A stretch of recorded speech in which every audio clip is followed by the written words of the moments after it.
Estos son los datos de nuestro programa de hoy sobre desigualdad en México.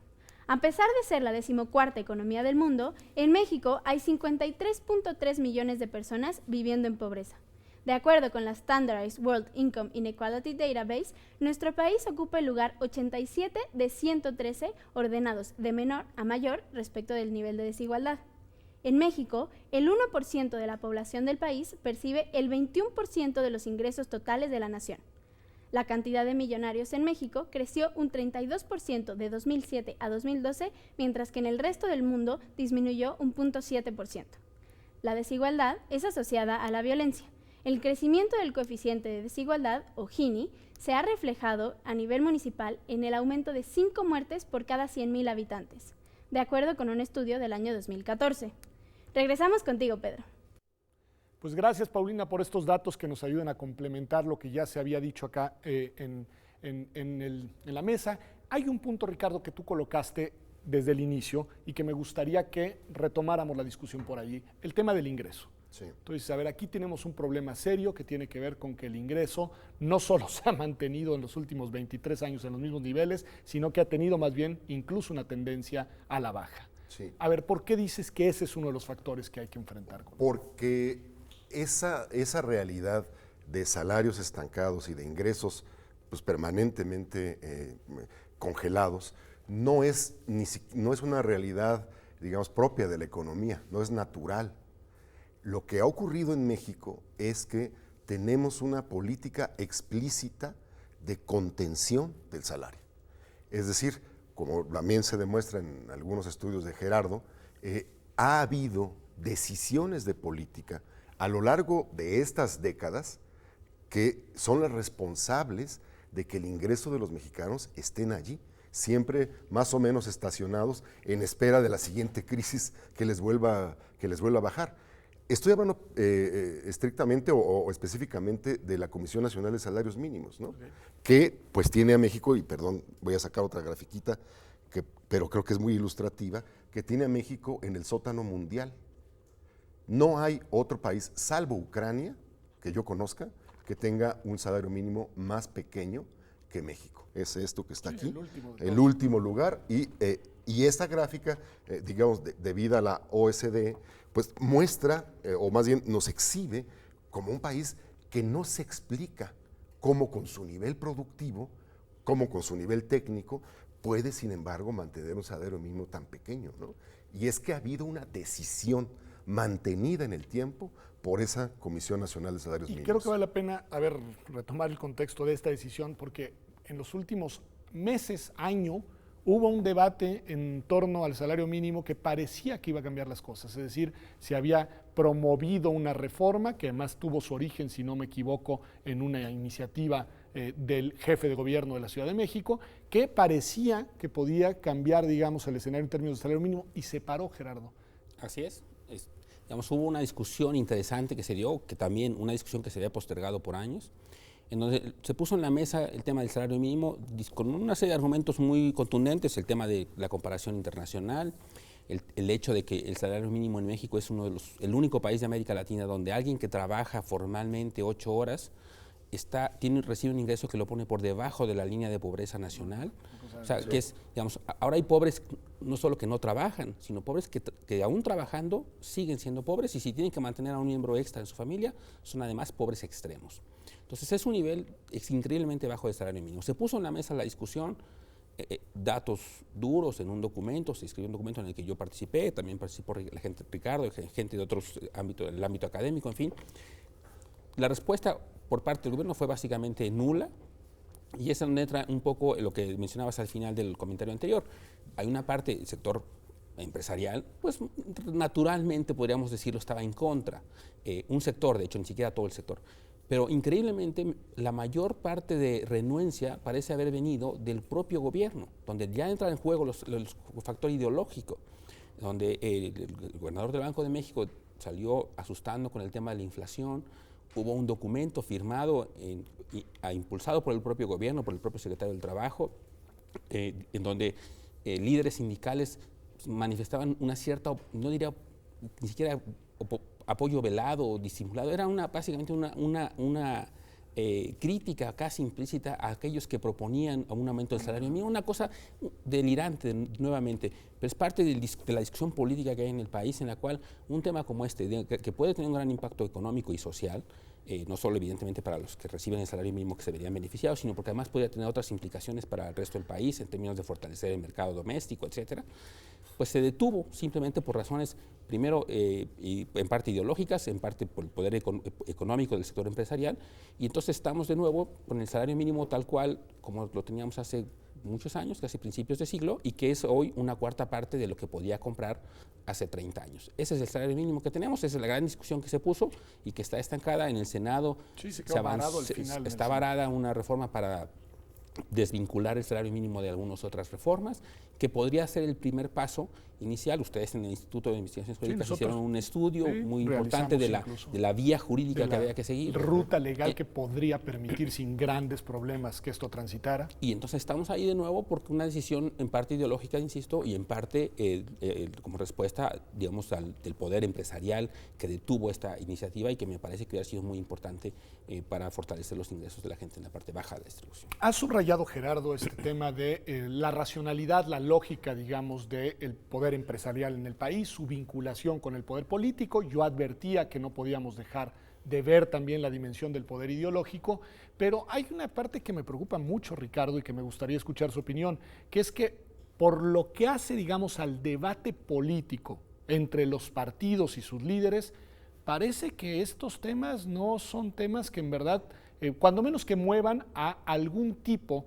de propuesta programática alternativa. Sí, bueno, creo que la muestra palmaria del lugar que tiene la desigualdad, la pobreza, los pobres que trabajan, como dice Gerardo, es el hecho, por ejemplo, de que el Senado de la República dejó siempre al último lugar de la agenda legislativa en el periodo ordinario de diciembre y en el periodo que acaba de concluir, en el último lugar de su agenda, la desvinculación del salario mínimo. Y todos los partidos políticos. Es muy elocuente, ¿no? Es muy elocuente. Es decir, el presidente de la Cámara de los Senadores es un prominente perredista, claro. Y pues el lugar que le dan a este tema crucial del ingreso de al menos 7 millones de mexicanos, pues es muy elocuente, ¿no? Y habla por sí mismo. Claro que lo usaron después en sus spots. Curiosa y estrambóticamente el Partido Acción Nacional, ¿no? Fue el que mejor explotó este asunto. El principal promotor, cuando menos. Y sin embargo, cuando deben y pueden trabajar a favor de ese tema, pues simplemente lo ignoraron, ¿no?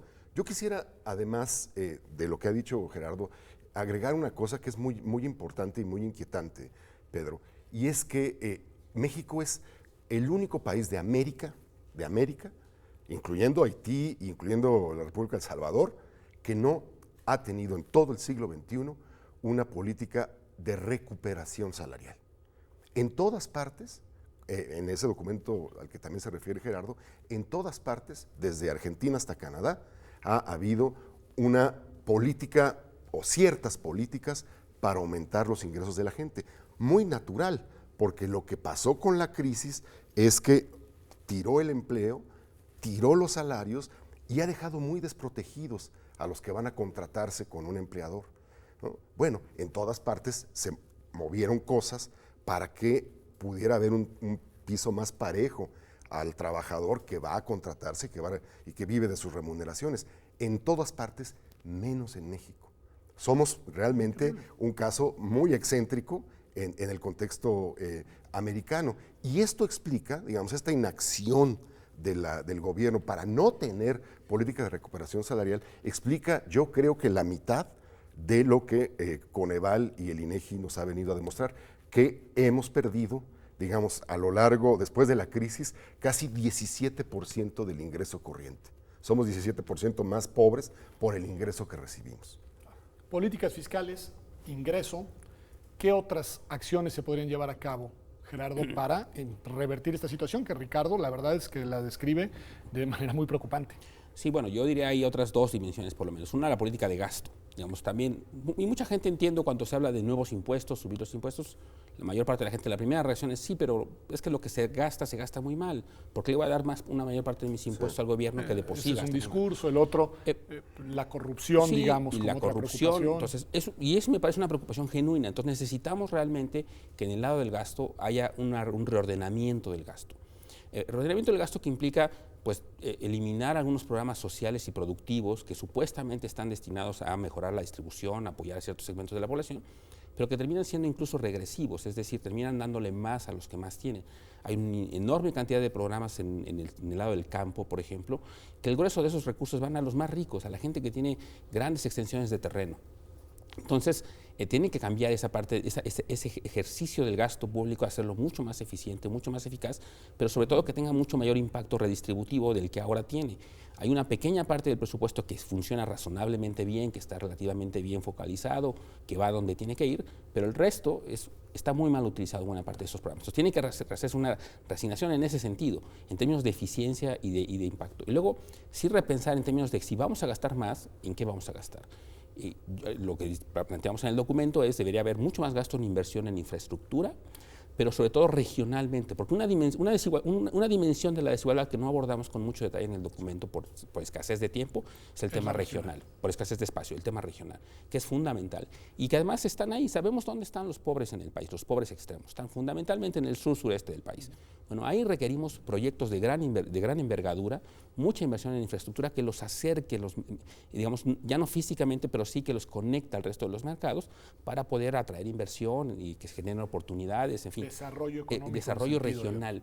Eso que abandonamos también una discusión durante muchos años es necesarísimo en el país ante la magnitud de la desigualdad regional que vivimos en el país. Entonces, son dos dimensiones, gasto en general y luego gasto con un énfasis regional, ¿no? Son algunas cosas que podríamos hacer. Otra más, política laboral. La reforma laboral que se aprobó al final del 2012 me parece que fue contraproducente para los intereses de los trabajadores y ahí me parece que se puede hacer algo para hacer en la dirección contraria, que es fortalecer la capacidad de negociación de los trabajadores frente al sector empresarial para que puedan defender sus derechos de una mejor manera, no como lo que ocurrió, que de alguna manera les retira poder de negociación porque permite que existan toda esta serie de sindicatos que básicamente se terminan siendo fuentes de extorsión a los empresarios y entonces quitan el representatividad a los trabajadores. Cuando hay sindicatos, ¿no? ¿Algo sobre este punto? No, pues yo agregaría un poco de leña a ese fogón, y es que sí necesitamos cambiar a la Comisión Nacional de Salarios Mínimos. Es un asunto, está bien, me parece que es digamos, invisible, es muy discreta, ¿no? Prefiere pasar de puntitas todos los años, ¿no? Pero esa comisión que nadie sabe cómo se constituye, ni cómo delibera, ni presenta los estudios poder, que está obligada por ley, sin embargo, juega un papel excepcionalmente importante a la hora de mantener abajo los salarios de todos los mexicanos, no solamente de los que ganan el mínimo, porque más allá de determinar 70 pesos, ¿no? Siempre sale con esta cosa de que 3 pesitos al año, ¿no? Más allá de que determine la ganancia directa o el salario directo de más o menos 7 millones de mexicanos, que son los que tienen un salario mínimo, sin embargo, lanza un mensaje al conjunto de las negociaciones contractuales y al conjunto de las contrataciones del país.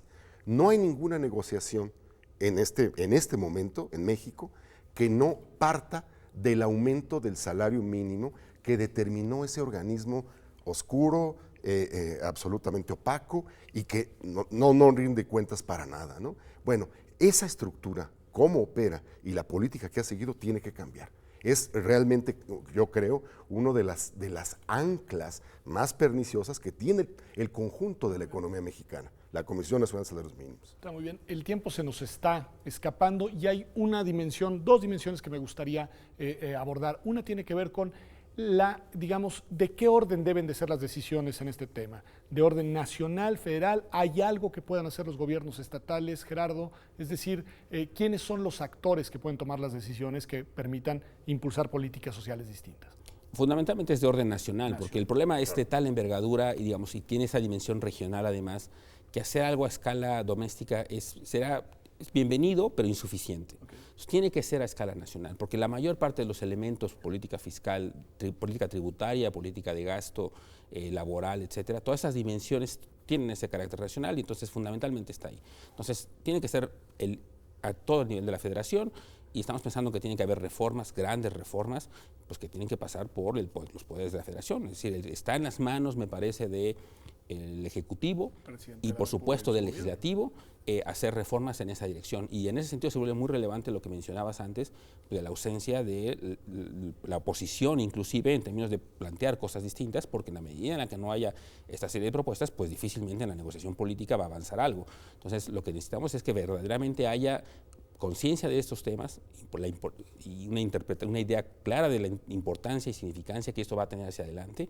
Y entonces ahí podemos empezar a discutir propuestas que pueden ser graduales, es decir, nadie está planteando una reversión inmediata de toda esta situación que ha tomado años generarse.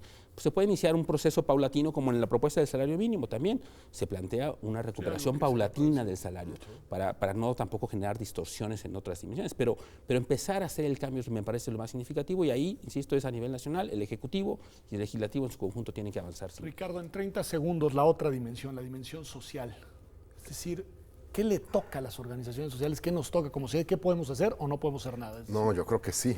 Bueno, yo creo que el nivel de exigencia en este tema tiene que ser tan importante como en su momento lograron temas como transparencia o como rendición de cuentas, ¿no? Realmente nuestra sociedad civil, nuestras organizaciones han tenido una agenda, digo yo, como muy centrada en las libertades, ¿no? Pero muy poco preocupada en la desigualdad. Yo creo que la sociedad civil, nuestras organizaciones, sí tienen que tomarse muy en serio, como Oxfam ahora, pero muchas más, una agenda consistente y de mediano plazo contra la desigualdad en México. Eso sí que nos está haciendo falta. Pues muchas gracias a los dos, Gerardo. Ricardo, no es la primera vez que están acá, espero que no sea la última, pero el tema que traen sí es uno de los temas que me parece resulta fundamental para el futuro del país. Espero que sea un tema que lo sigamos discutiendo en este y otros foros. Sé, Gerardo, que ha estado invitado a todos los paneles televisivos en las últimas semanas, lo cual también es una buena noticia. Y sé, Ricardo, también que estás impulsando un documento en el cual habrá un posicionamiento público por parte de una serie de actores sobre esta cuestión. Sí. Acá en Observatorio es un tema que tenemos como tema principal y al que le seguiremos dando seguimiento. Gracias a usted por acompañarnos hasta este momento del programa. Vamos a un corte.